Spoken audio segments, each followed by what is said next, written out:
shoot. Life in plastic. It's fantastic. And that's why you have to make a movie about a toy. Oh dear, I mean that's topical. I'll give you that one. I don't even have a follow up. Let's just get into it. This is the Movie Mount Rushmore podcast.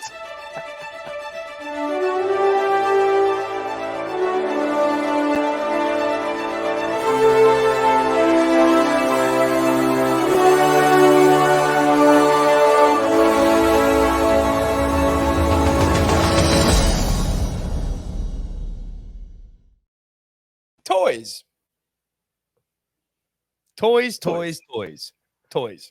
Indeed. Yes. I mean, hey, it's something. I mean, the world has gone absolutely Barbie mad. And of course, the silver screen dudes had to jump on the madness and just be like, hey, films about toys. Like, it's a thing. Let's talk. Had to be done. Films about our favorite childhood memories and sometimes what we wish were our favorite childhood memories. We are talking today about the top 10 movies about toys. And let's talk some movies then, AJ. Yeah, okay. So before we do, would you like to tell everyone what the Movie Mount Rushmore is all about? Yes, for those of you watching us for the first time, it is basically a top 10 show between two best friends of nearly 30 years from school. And we basically run down some movies with separate lists. Here's how the show officially works. AJ and I each get assigned a topic. We go our separate ways. We come right back into recording and to the live stream, into the podcast, wherever you may be watching us, and deliver to you, the Silver Screen Dudes, our film family, the individual top 10s of our lists. This week, AJ will go first, delivering his bottom three. I will then deliver my bottom three. AJ will then deliver his next two. I will deliver my next two. And when we get to our individual top fives, we will trade one apiece. If at any time, while we are rounding off our individual top 10 lists, one person has a movie in a higher position, that person will say, punt. And we will punt and talk about that movie when we get to the higher position. Once we have both rounded off our individual top 10 lists, we will create, in the voice of Chandler Bing, the movie Mount Rushmore. These are the four quintessential diverse must-see movies of the genre, which this week is top 10 movies about toys. Now, guys, what happens after that? It gets even more interesting because we, the Silver Screen Dudes, have to challenge to create a Movie Mount Rushmore, which are the four must-see movies. But then it goes over to you, the screeners, to crown El Capitan, El Numero Uno, the best of the best of the best, sir, with honors. And to quote Hannah, and in the end, there can be only one. And how do you crown the one? Well, it's pretty easy. You head on over to Twitter or X, as it's now called, or whatever they call it. The logo's an X. And you vote. You head on over to @MovieMT_Rushmore, or more importantly, @MoviePoll4You, because we retweet good old JT for We Love Movies. And that's where you will see the contenders, and that's where you'll get your chance to vote. Last week, our topic was the worst changes in movie remakes. And the contenders were Old Boy from 2013, Godzilla from 1998, Johnny Depp's Willy Wonka or Charlie and the Chocolate Factory, and the Italian Job remake. Close poll, this one. It must have been. These are terrible ones. I'm going to go for, because I think people have only seen one as opposed to the other, Old Boy at number 4. You are correct. Old Boy at number 4 got 18%. Okay, so we've now got Johnny, Italian Job. What is it? Johnny Depp, Italian Job, and Godzilla 1998. Godzilla at number 3. Yeah, good job. Godzilla from 98 got 21%. This is tough because public outcry, the world lynched Johnny Depp for his Willy Wonka. But anyone who's seen the Italian Job, will hate the other. Oh, I'm just going to go brave and bold. Willy Wonka at number 2. No. And that's where I failed. I knew it. Italian Job came in at 2 with 23%. Johnny Depp's portrayal of Willy Wonka kind of ran away with it with 38%. Yeah.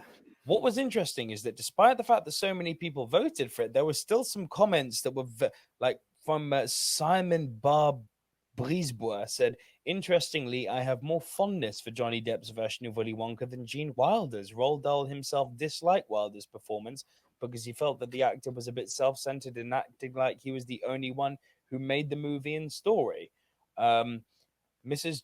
Charmaine Grindelwald said, what's wrong with Johnny Depp's Willy Wonka? Sure, people like the original, but people also like this version, the version that is more accurate to the book. I mean, people like this version. 38% of people disagree with you, Charmaine, but carry on. But yeah, And one person, Kevin McCoy, actually said, I, for one, enjoyed the 2003 Italian Job more so than the original. They're two different movies. I just They're wanted two to write. different So movies. I wanted to write so hard I'll have a day off and a sit down, but I just didn't. Yeah, I get you. I get you. Anyway, right, AJ, let's get into it. You're number 10. So in at number 10, it was a weird film, but I thought it was an interesting ad, and I thought I'd mention it because I finally got around to see it. Robin Williams, Toys. Okay. Now this is an interesting one because obviously it's not the main focus of Toys in that generation, but it was quirky that it caught my attention. I felt it to be a bit slow in a way and very unrealistic at points. Robin Williams, and I don't want to get it. Is it Patricia Arquette? It's one of the. I have not seen this film for many a year, my friend. Yeah, but they're these very, very sheltered children, as far as I'm concerned, by their father, because they practically live in a toyland of their own, and it feels very like Santa's Little Helper's grotto. Everyone's so cheery and happy along the way, and as the dad is passing away, played by Donald O'Connor actually, which was quite interesting to see Donald O'Connor post Singing in the Rain. That's the only two films I've seen him in. This famous toy company is now being handed over to the brother who works in the army, and their cousin, and I'm not sure if the sleep apnea got the better of me, but their cousin happens to be LL Cool J, and I'm still not sure if he was adopted or I'm not too sure how that story was sold. I missed the explanation of how Robin Williams and LL Cool J are cousins, but it's this whole very military company trying to take over because they're like, we can use this factory to use it for war. And that, but it's Robin Williams essentially at the helm, who's very immature and not to be believed as someone who could run a company, proving the essence of this company. And weird though this film was, I can see the spirit of what they were trying to sell, and I was like, I get it. It has that. It's not as magical as anything else that you would quote from Robin Williams in the ways that he's portrayed, but it has its own little magic, and for that, I gave it its mention. All you, my friend. What's your number 9? My number 9, it just felt wrong to not mention him. Geppetto's Dream, the young puppet that is Pinocchio. Oh no! That's a punt. That is a punt. Okay, cool. That's all you, my friend. Cool. Look, where are we? Okay, my number 8. This one hit me, and it's a bit of a thing because it's the chasing of a toy. It reminds me of my younger years, and that's what I love about it. My number 8 is Arnold Schwarzenegger, Jingle All the Way. No, punt, put the punt down. Yeah, all good. Glad to see you remembered it and the appreciation's there. Damn right. My number 10, most likely going to be a punt. Pretty much identical to the way you've just described Toys, but my number 10 is first viewing, Small Soldiers. Yes, that is indeed a punt, sir. That is indeed a punt. My number 9 may also be a punt. Rewatched it and I thought this movie would rank higher for me, but it has not aged well. Child's Play. For the spirit of where we are, it's a punt. Cool. Very, very minor punt. And my number 8. So it's a trilogy, but it's the second in the trilogy that I had the most fun with. Annabelle Creation from the Conjuring universe. So as much as I do love the Conjuring category, I haven't done the run of this yet. So I've done a lot of the Conjuring, and then I've seen the Nun, but I've not seen the Annabelle yet. So look, the Annabelle 1 had a good story behind it, but the thrills were quite cheap. I mean, the doll is creepy as hell. This is part 2, Annabelle. Part 3, you'll get a real kick from because it's kind of like everything from the Conjuring universe comes together in kind of like a big crossover event. It's very cool. Nice. Minus Valak, the creepy nun, thankfully. But God, that nun. They're doing another nun movie. Of course, I'm going to go see it because I love that universe. But hey ho. But Annabelle Creation was really cool because it was kind of like the origins of the doll. And it was, of all the Annabelle movies, it's the one that felt in spirit closest to the creepy aesthetic that the first 2 Conjuring movies capture. Like it's one of the better Conjuring movies. This one, really worth a watch. Interesting setting, in an all-girls place. all girls home, the doll messing with them, going after their souls. It was just cool, man. And it gave me some, like, there is a legitimate scare in particular of a girl being pushed in a wheelchair, looking over at her shoulder at one point, sun up in the air, and you think, oh, it's just the maid pushing her. And then the next thing you see is the face. It just starts pushing her faster into this black button, and you're like, oh, that's creepy. That's proper creepy. Now, Annabelle Creation is a good horror movie, and of all the Annabelle movies, it's my favorite one. Really worth a watch if you haven't seen it. Nice. Again, that is a franchise I want to complete because I've got nothing but love from what I've seen from the Conjuring universe so far. So I'm all in. Right. That was your number 8. That was my 8. Yeah. So my number 7 is the minor punt. It's Child's Play. Yeah. So I am a lot later than you and most people in seeing this. I can't remember what I watched it for. Maybe horror franchise. I can't remember what it was, but it's a previous Rushmore life that made me watch it. And it's amazing how close it is to another film that I'm sure we will bring up later on. Like, it's just, it's owned by a kid called Andy. It's the most sought after toy. I was like, inspiration much, It's a toy that comes to life. It was really interesting. But I was like, as much as it likens to that film, it was kind of stupid. The spirit of a dead villain goes into a body and whatnot. Okay, me and horrors have always been a bit sketchy, but I enjoy what this is. My other half would kill me because she's an unabashed fan of Bride of Chucky above any other form of Chucky movie. That's her movie. But yeah, no, getting into it, it's like that's her movie. And it was like, Bride of Chucky, that's the toy movie. And I was like, I've partially seen it, but I'm also aware that I skipped a few in order to watch it because she was a big fan of that. And I'm like, no, I don't do it. So I didn't give Bride of Chucky my full attention. But yeah, Chucky, I mean, if you're in the UK, there's not a lot to be lauded by with Chucky because there was the incident where people tried to emulate Chucky and done some really bad things. Again, I don't see the link with young Jamie Bolger, may he rest in peace, and what happened there. But it was an interesting take. I like what this film had to deliver. It was like, okay, I see you. This is an interesting horror. And this is something I like about the late 80s, early 90s. They had a different kind of horror that made me go, you tried something new. I like that. See, it's interesting. You say all this. Child's Play was my number 9. I actually don't like of all the eras of horror, the 80s is probably my least favorite, which is weird considering it's got arguably the most iconic horror villains. You've got Chucky, you've got Freddy Krueger, you got Jason Voorhees, you got. Is Jason 80s or 70s? Late 70s, no? Definitely carried on into the 80s. Oh, yeah, for sure, 100%.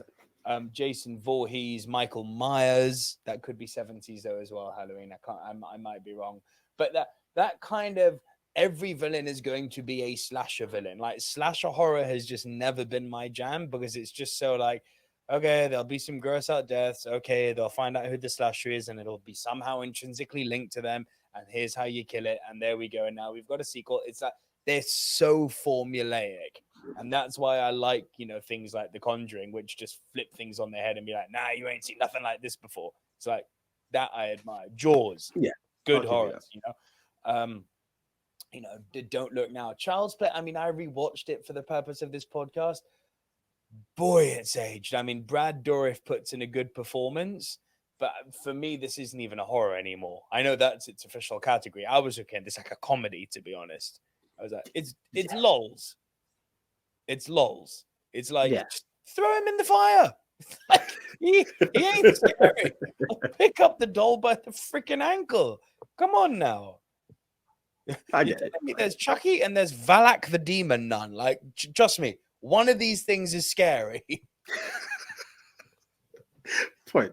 I'll give you that. There are always solutions and stuff like that, but hey. Not to Valak. No, but I'm saying for like someone like, fair enough. Holy water. Let's go with that. But we digress. Okay. In at number 6, I'm going to give the film its credit because it was a bit of an inspiration to us. And I feel like it's wrong to not mention it. He-Man and the Masters of the Universe. No, I'm joking. the Barbie movie. Oh, really? Okay. Bro, do you know what?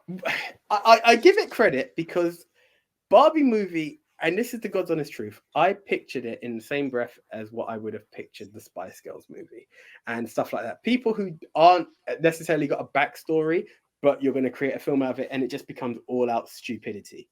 And it started that way, and then it started to get grounded. It gave, I'm not going to say life lessons because I'm not going to make Barbie that movie that's that great. And it's got messages. I agree with you on that. But this is the thing. It gave me something I didn't expect. It's also like, guys, check last week's news. We have been talking. Check the week before that's news. Check the week before that's news from the Silver Screen Dudes. It continues to be a story. It continues to make box office. You can't talk toy movies and not have this in your ranking. Now, I could have been and put it at number 10. Like, yes. No, you can. I'm guessing you haven't. You haven't said punt, and it's not an agreeal. But what I'm saying is that in recognizing a toy movie, this is one of the most iconic toys in the history of toys. No doubt. And they finally came about. Like Barbie has had 1,000,001. Barbie and the fairy tale. Barbie and this. Barbie meets Tinkerbell. Barbie's done everything in animated. They made a live action film. They took two of the hottest stars you could ever imagine, and you're like, okay, we're going to get a formulaic Barbie and Ken movie. They're going to be like into the real world and what have you. They didn't give us that, and I like the fact that you swerved me on what that film could. Bro, I don't even want to get into spoiler territory. It wasn't Barbie and Ken. Like, it was like, huh? Barbie said, what about Ken? Oh, okay. It was different. Oh, in that sense, I see what you mean. Yeah. Do you know what I mean? It was like, oh. The way the plot played out is exactly what I thought. I mean, you even said in your out of theater reaction, you guessed the plot in the first 10 minutes. You can. But in the same breath, I was like, okay, you've made it something. You guess it once you're in there, but it was different to what I expected. So for that, I give it credit and respect. I mean, look. I think, but well done to Barbie for getting $1 billion and being the fastest movie ever for Warner Brothers to reach $1 billion. Can't deny the impression it's made on the general public. And that's a wonderful thing.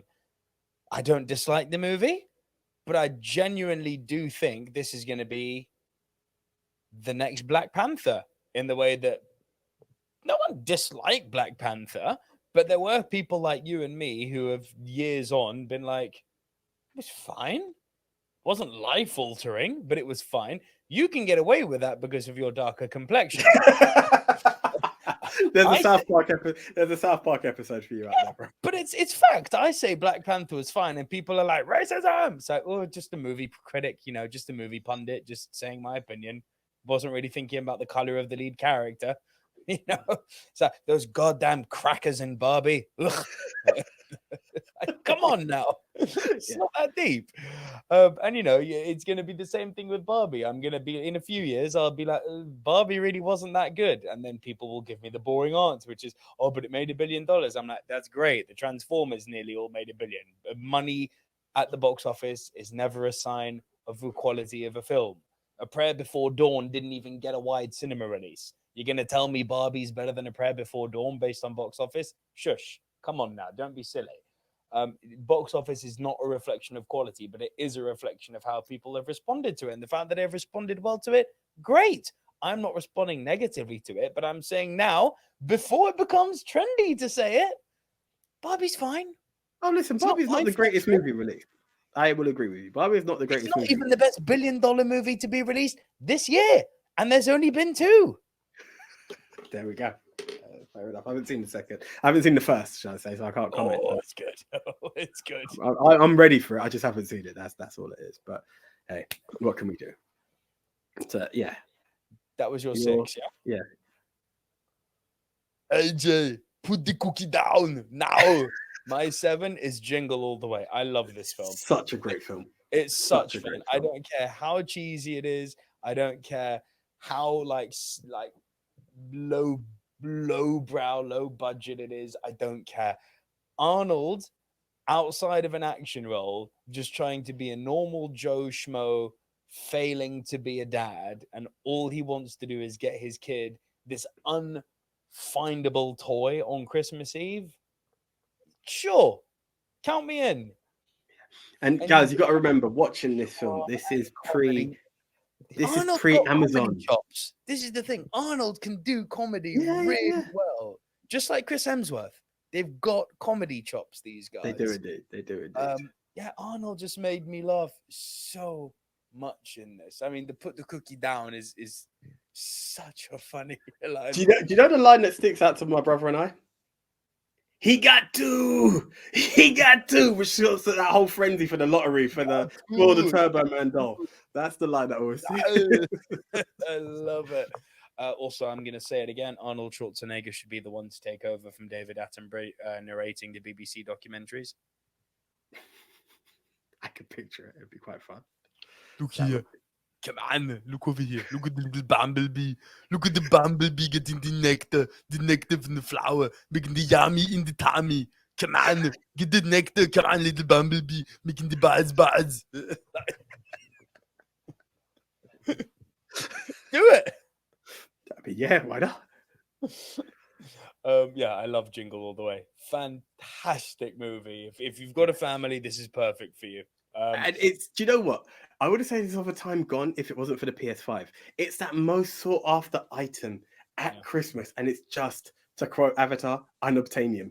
Turbo Man was unobtainium. It was it was not available to get, and this dad is trying everything to make sure his son gets one, while challenging another dad in the same position. Great fun.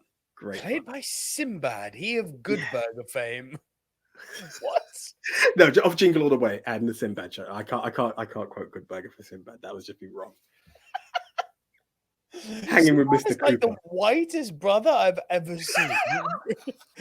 Like, black people look at Sinbad and go, he's white, and white people look at him and go, we don't want him. Like.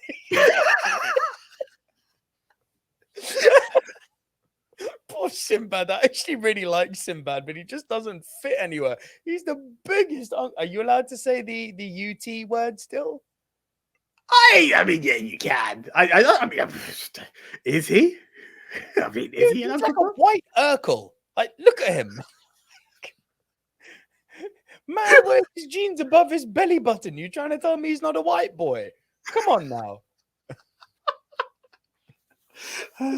Oh, Jesus. You brought Robin Williams to the party. I'm going to bring him to the party now, too. My number 6 had to be done. Jumanji. I mean, do you know what? This is a good call. I didn't actually think of a board game as a toy, but essentially it falls in the category. Of course it's a toy. If you went to a toy store, if you wanted to buy a board game, where would you go? Toy store. Yeah, 100%. Yeah. I didn't think of it. Well played.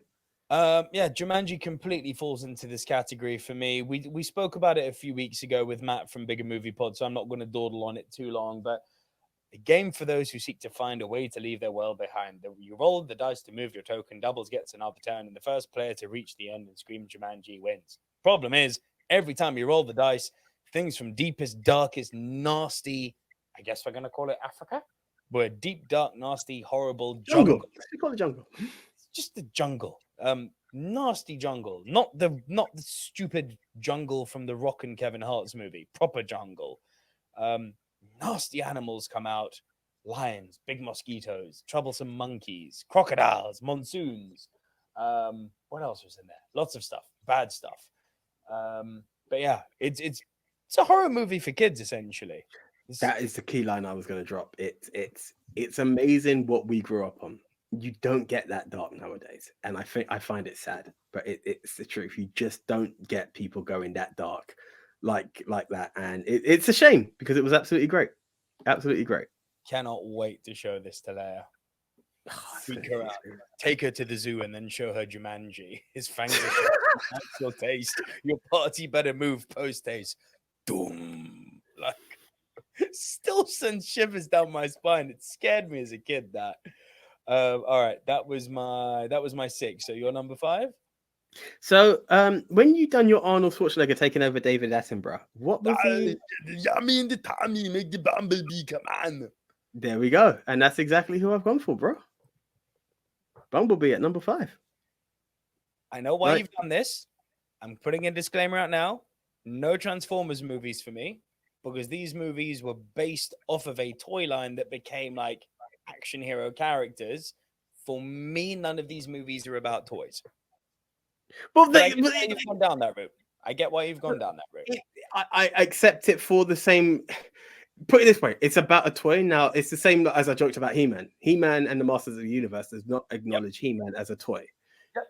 Barbie does, because she comes from Barbie Land, and it's, you know, the world of Mattel created it, and somehow you were able to create this magic ticket that creates that people can go from one world to the other. But in acknowledging it as a toy, that was the thing. I was like, well, it started off as a toy line, and look at the franchise. And as much as I've had fun with, I've only done 2 out of the Transformers films. I've not done the entire collection.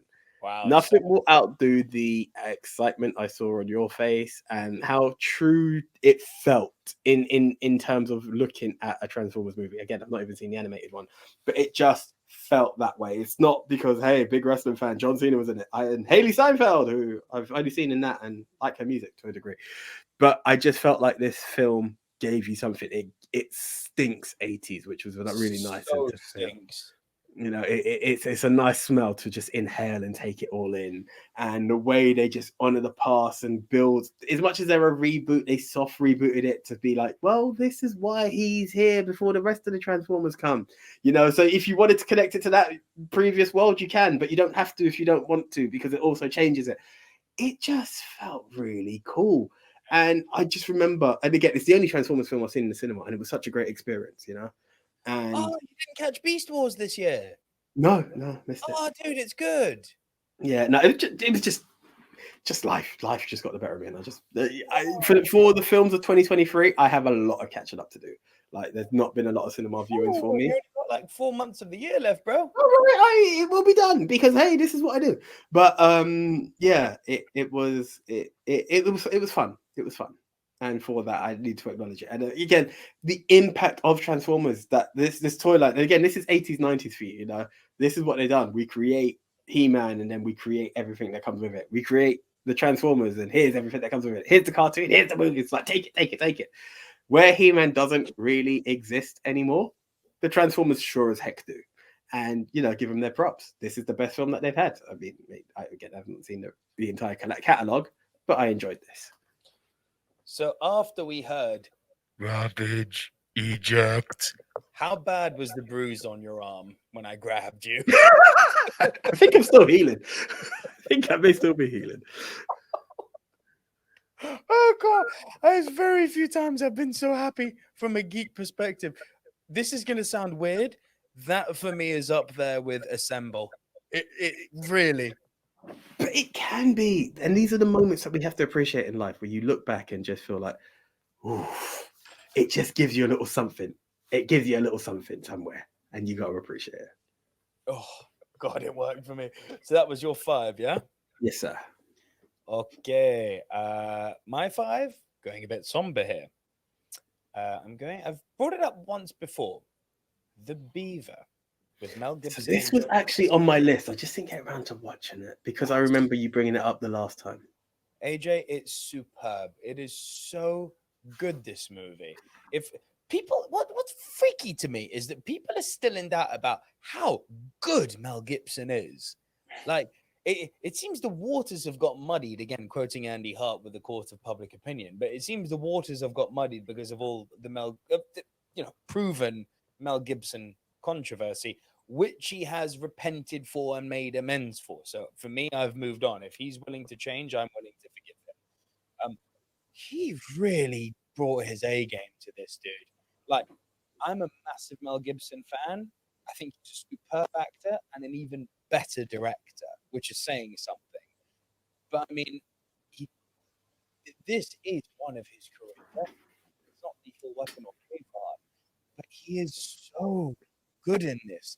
The vulnerability he shows and being able to kind of channel his troubles and his traumas through this puppet that speaks with an Australian accent that he gets this kind of split personality with, and this puppet has to teach him how to better himself, and he does become better through it. And you're like, but you're talking to a puppet, bro. You believe it. Such is the performance of what Mel Gibson delivers. You're like, yes, I believe that you are messed up enough that you're channeling all your negative energy into this beaver who is now schooling you on how to be better. Completely believe it. Nice. It's on the list. I need to actually acquire it. Well, is it on a streaming platform or? watched it on Amazon, but you know, Amazon changed their catalog all the time. So. Yeah. Last day to catch it on Prime and all that stuff. I know exactly what you mean. Yeah, but I definitely caught it non-AJ vision. Cool. I will try and find it and watch it. Okay, time to talk about The Punt. You're number 10. Now, I appreciate this is nostalgia, so I would like to. I can tell you why I like it, but I would really like to hear your take on something. It's one of the plot holes that's finally been filled. My number 4, Small Soldiers. So hit me, bro. What was your first take on this film? I mean, first off, good job finding a movie poster for it. That was hard in itself. Finding this movie to watch was hard. Look, what was my take on it? It's perfectly fun, harmless 90s kids movie. I'd put it on par with things like Indian in the Cupboard, Secret Garden, Jumanji. Not quite as good as Jumanji, actually. But, you know, it was one of those. If I saw this as a kid, I probably would have loved it. You know, it's a Toys Coming to Life movie. There's very few things done not life. It's just that, you know, when there's another Toys Coming to Life movie that is so much better than this, you're like, well.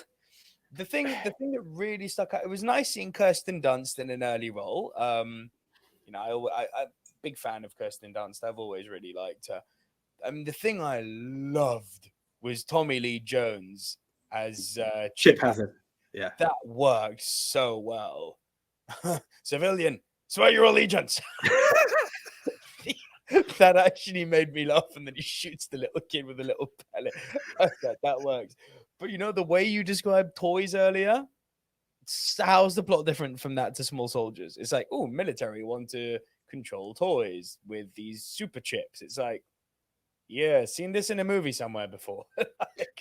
But the funny thing is that it was just meant to be a toy. But I do remember that line at the end of like, how much are we selling those for? Add a few zeros. Listen, I thought the setup was actually quite good. Like this little independent, well, not independent, but this smaller toy company gets taken over by this massive corporation, and this massive corporation happens to have infinite wealth and infinite resources and grants this toy company access to said resources. And it's literally as simple as ordering in a Google search bar, like almost in a hashtag form. It's like artificial intelligence, super sophisticated, premium product. And then it was like military grade X1 chip. Yeah, we can put that in a toy. It's like, bruh, what are you doing? Archer.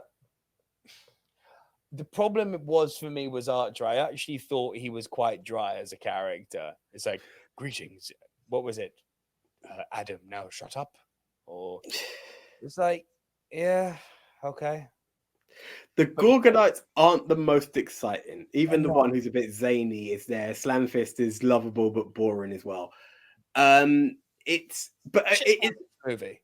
Yeah, it is that. You don't want to cheer for the bad guys, but you do.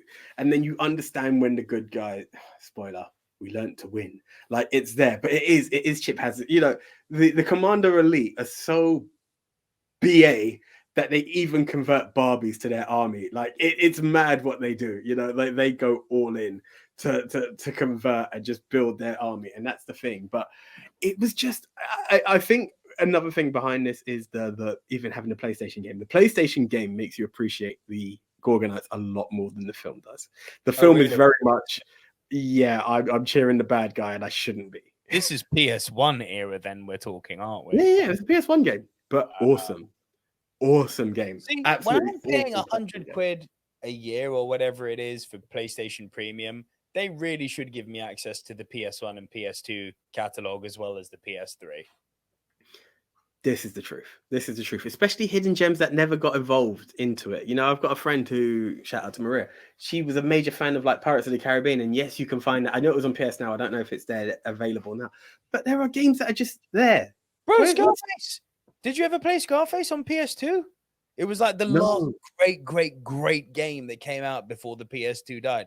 There was literally a swear button. See what I mean? This is it. Circle to swear. Bro, Splinter Cell, MGS1, MGS2, like there were so many classics. Here's a fun thought, PlayStation. Tomb Raider. The Has new anyone Tomb seen the Raiders are original good, one? I have to give them that. The Tomb Raider remakes are very good. They are. But to say But you can have they a Tomb stink Raider of classic? Uncharted. Come again? They stink of Uncharted. Okay, fair enough. But to be able to say play Tomb Raider 1 classic, just there, they're available in the catalog. Like for that money, it makes sense. But that's not what we're here about. Yeah, exactly. We're back on track, and yeah, the it was a lot of fun. Small Soldiers as a franchise, not a big franchise, just a movie and a game, but both of them brought a lot to the party. Your number 4, sir. My number 4. Now I was wondering if this movie was going to fall into kind of Bumblebee Transformers territory, because it's like, yes, you're making a movie with said. Well, it's great. Let me just say it. My number 4 is the Lego Movie. Lego Movie. Now, I was like, now it's building blocks that have been turned into stop motion, but it's kind of creating its own world. But then the ending happens, and you realize that it actually is just an elder man playing with actual toys. And I'm like, okay, so you officially are a movie about toys. Because the whole meta narrative is literally, everything we've been experiencing is a kid playing with his dad's Lego set. Agreed. So it's 100% about toys. No, 100% agree. And it's funny because for some reason I've only caught the end of this film, and I would love to see the whole film because I was caught into what it was. So I know that scene where it pulls back into the attic and you see the universe created, but I've not seen the entire film. So I sadly can't say it's there. It is awesome. Well, apparently everything is awesome when it comes to that. It really is. It really, really is. No, I adore the Lego Movie. Disclaimer: best movie ever to watch when you're stoned. Fair enough. So here's a funny thing, and I would appreciate it to be number 3 for me. And I know I've done Bumblebee, so it kind of works. But I would also like to think that it's in the same universe as your number 3, because my number 3 was Lego Batman.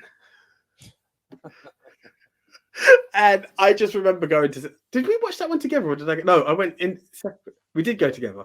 We did. It was crazy how much fun I had with that film. It was because I hadn't seen the Lego Movie. I was very, very apprehensive to what this will deliver. And then they go off and they kick off with one thing that I've always appreciated about Lego is that they are the only ones who can cross the Marvel DC world as much as they want. And this is the thing. You kick off with Lego Batman, password to get into the Batcave. Iron Man sucks. And you're like, perfect way to take a little dab there, DC. Go for it. Just take the stab where you can. But it's weird that you can take Batman. Like you've got Spider-Man and you got Into the Spider-Verse, Across the Spider-Verse. And it's a different story because it's a different person. In the whole way that you have all these different Batmans, this is a complete different narrative to all of it because they've always got a little dark tone. This is just Bat-esque crazy. Like, yeah, like it's absolutely mad, and it was absolute good fun. And with that, I'm like, yeah. The third act lost me a bit. I thought the opening 20 minutes is some of the best Batman I have ever seen. Yeah. No, it does get stupid. By the third act, it does get stupid when they start stacking on top of each other. And I like the Easter egg of having Billy D. Williams playing Two-Face. I was like, that's nice. I see what you did in there. That's cool. But like, it was just like the acts got progressively worse and worse. Act 1 was amazing. Yeah, absolutely amazing. From that action set piece to them being in the Batcave alone and meeting Robin, all of that was fantastic. Yeah. Hey, Alfred, yeah. I'm home. I'm home. I'm home. I'm home. Very good. And the way he's sort of self-singing his own adventure, like, because I'm Batman. It was good fun. It was good fun. That was your 3, yeah? Yes, sir. My 3 was the punt from earlier. Pinocchio. Okay, nice. I see where you're going. I can understand that. I mean, it's one of Disney's greats, man. I mean, I found it very, very hard to leave this off of our top 10 Disney list, which we did a few weeks ago. Check that out on the channel if you haven't already. So dark, like so dark, between being kidnapped, between being, basically lured to this island and then transformed into a donkey, between having to go full religion and Jonah and going to save his father in the belly of a whale, to being chased by this giant sperm whale called Monstro. I mean, the movie is like, what? dark as all hell. Yeah. It's a good adventure. It's a good adventure. And I must admit, I've not even seen the live. I started the live action and Tom Hanks looked the part, but I just couldn't get into it. There was a few changes along the way. And I'm like, what are you doing? And I just couldn't. That was it. I just didn't finish the film. So yeah. But the animation is a good story. Okay. Yeah, nice, cool. That was my 3. So your 2? Now I'm going to ask you a question about my number 2, and you can tell me yes or no. No. Would you accept a trilogy? Sure. Cool. Like all 3 films as one selection, yeah? Oh, I see what you're doing. Yeah, sure. Yeah, do you know what? At first it was going to be Toy Story 1, but I've been toying with it the whole way. And I'm just going to go Toy Story trilogy. Nope. Now. Punt. Cool. Fair enough. Okay. I think you're insane for putting it anything else than what I've punted on. Well, I can see where you're going. It's my number 2. There's only one other number. I get that. I think you're mad, but that's fine. My number 2, people are going to be like, you're crazy to put this so high. Nope. Because it's so hard to find a good comedy in the 21st century. And I put this as one of my favorite. It kills me, this movie. From the mind of Seth MacFarlane, Ted. Do you know the fun fact? I actually watched Ted for the first time today. However, Ted could have made the list. It could have made the list, but as I said to you earlier, and I felt like I needed to be honest with it, and I did kind of kick myself as I just saw you say Seth MacFarlane. Like, damn, I forgot it. I have never been more zapped than I have been today. So I've seen Ted in the most sleep-awake version of my life of a film, but I did enjoy what it had to give from what I saw. Ted, if you like Family Guy, which I adore, if Seth MacFarlane's comedy resonates with you, this may as well just be Family Guy, the movie, without having the Family Guy characters. It's the same ideas. It's the same gross out comedy, dick comedy, fart comedy, social narrative comedy. It's brilliant, this movie. The story about a young boy and his magical bear that become best friends and become stoners when they're older. And everyone wants a piece of Ted, the super famous teddy bear. And yeah, it's just, you want to talk about, and it's about the kid who grows up to be a man. Mark Wahlberg plays him. And, you know, it's him moving away and having to grow apart from his toy / his friend because he's carrying on with his life. And, and it kind of becomes from a friendship to becoming a kind of a toxic codependent relationship. So it's got these interesting undertones to it. It's like, okay, I wasn't expecting this from a dick comedy, but there you go. Ted is fantastic, man. Absolutely, it's a good film. Fantastic. It's a good film. I will watch it, and we'll probably do a binge on Ted and Ted 2 in one go. So yeah. So I imagine our worst is probably the same. Well, yeah. Is it linked to the trilogy that I just posted? Yes. Then you are all kinds of guaranteed. Toy Story 4. It hurts to be able to say that one film is so high and the follow-up is absolutely terrible. Agree. But it just was. Never before or never again could I really feel that something is so contained. Like, let's be honest, just last week on Throwback Thursday, we're talking about how 2 weeks ago, sorry, how American Pie is 3 films, but you can still appreciate Reunion. Toy Story 4 doesn't have the same beats as that. It doesn't. You had a perfect ending. You somehow create a road trip that didn't need to happen. And in that, you have a toy that comes to life because you could create a toy who just becomes really annoying. Really annoying. And by the way, you know how people were saying that The Force Awakens is a carbon copy of Episode 4? I've never really prescribed to that noise, though it has similar beats. I think Toy Story 4 is a really bad carbon copy of Toy Story 1. Oh, you're going to give me a toy that doesn't know it's a toy with an existential crisis. Oh, duh, where have I seen this before? Buzz, Lightyear to the rescue. It's like, come on, man.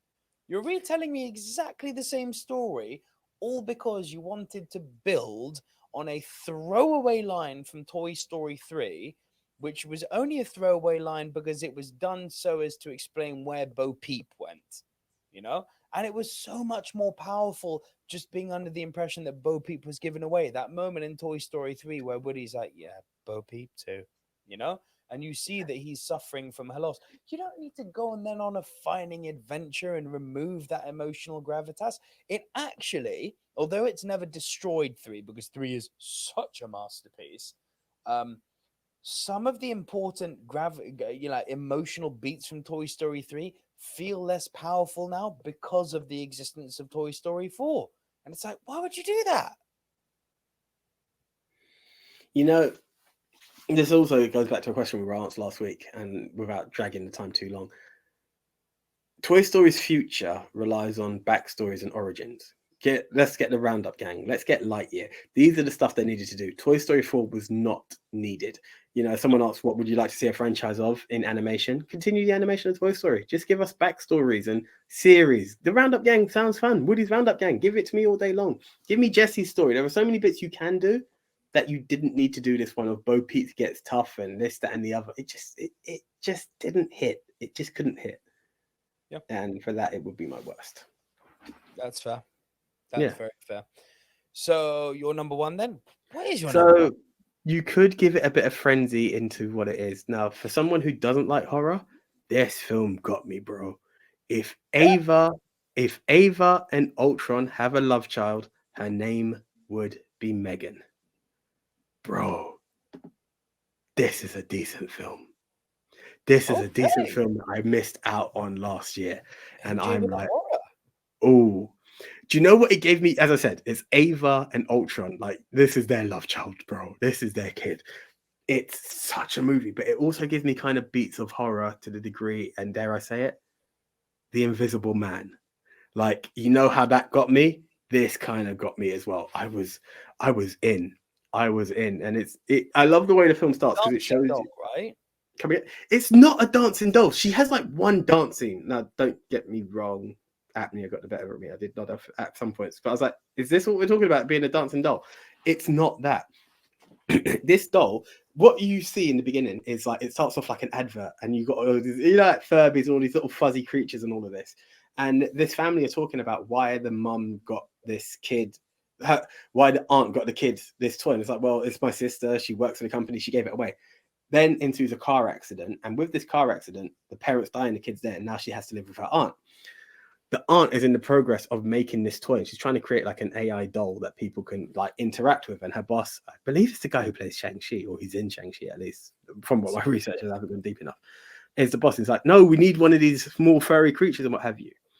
Long story short, Megan is created, and Megan is literally just an AI friend. So it's a doll who literally comes to life and interacts and becomes this kid's best friend. And the whole power is, the more this doll is designated for you. So this Megan is the young girl's best friend, because the more she is with her, the more she learns to be with her. Now, bearing in mind that this kid has lost her parents, she also becomes quite protective of the kid.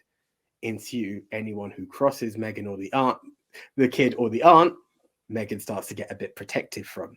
So it's while she's learning, they haven't put the chip of what is right from wrong and how far she goes. And this doll becomes an ultimate beast on a spree to just be your special friend. And it's not like Chucky just being like a random killer. Bro, it was a decent movie. I was like, yo, this is all right.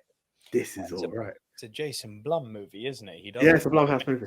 Yeah, Jason Blum doesn't really make bad movies for most part.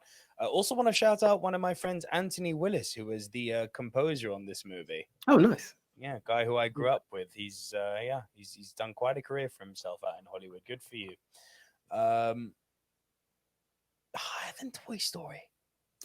Again, for the benefit, in the adrenaline prison, aren't you? Part of me wondered, but it's such a decent movie, and the fact that it's a horror that caught me as well. I'm gonna give it its props. A trilogy to the party. That makes me at first, you see, this is the thing. It's only become a trilogy in the last 10 minutes, because the more I was like, is it 1? Is it 3? Oh, but 2 is always giving me fun. And I was like, all right, I'm going to make it the trilogy, but I will maintain its space. Had I originally gone in with the trilogy, then by all means, that yes, Toy Story is the one. And yeah, and on that note, Toy Story is the one. That is my number one. It's I've gone with the original Toy Story. Look, there's not much can be said about Toy Story at this point that hasn't been said a million times before. The original Toy Story changed animation forever. We moved away from hand-drawn. We went completely computer-generated animation.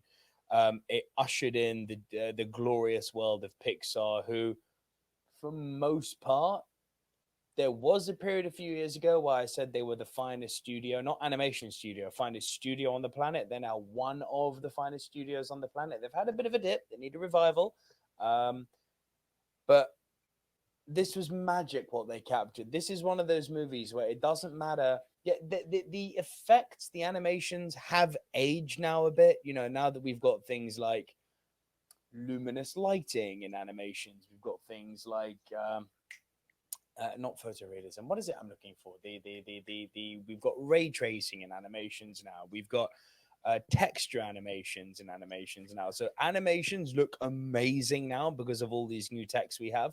So Toy Story, which came out in 1995, does look a bit old now, but it's still a feast to behold. It's still one of those movies where you're like, wow. And fun story, you remember Home Improvement? Yes. Yes, Tim Allen's show, right? Yes, Which Buzz then Lightyear. got him the Buzz Lightyear gig. Did you know he did another show, which is on Disney Plus, called Last Man Standing, which I'm You've told me currently... of this. I've not seen it. Yes, I'm in the process of going through it with Anya on season 4. Bro, AJ, I cannot recommend this enough. When you're done with The Office, turn your attention to Last Oh, I've Man. done The Office. I meant to get back to you on that. I The have done ending? The Office. Oh, I loved it. Right? Can I?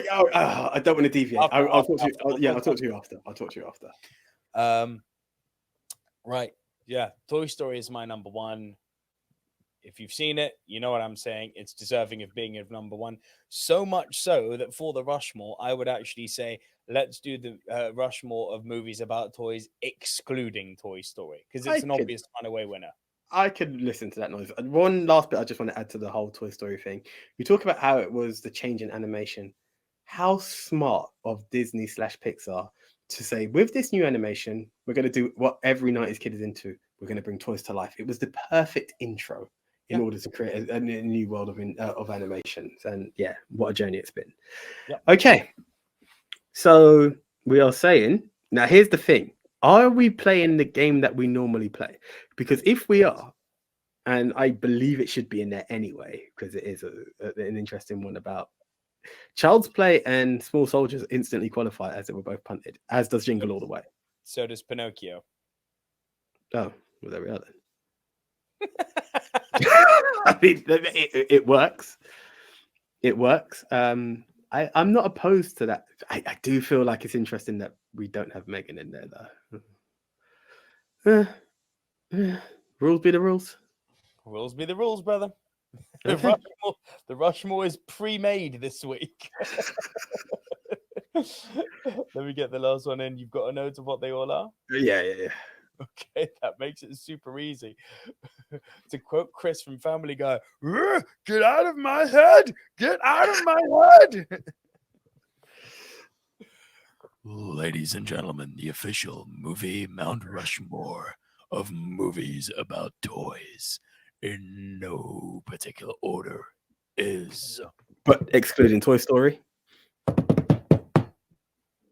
Jingle All the Way. Our second entry is...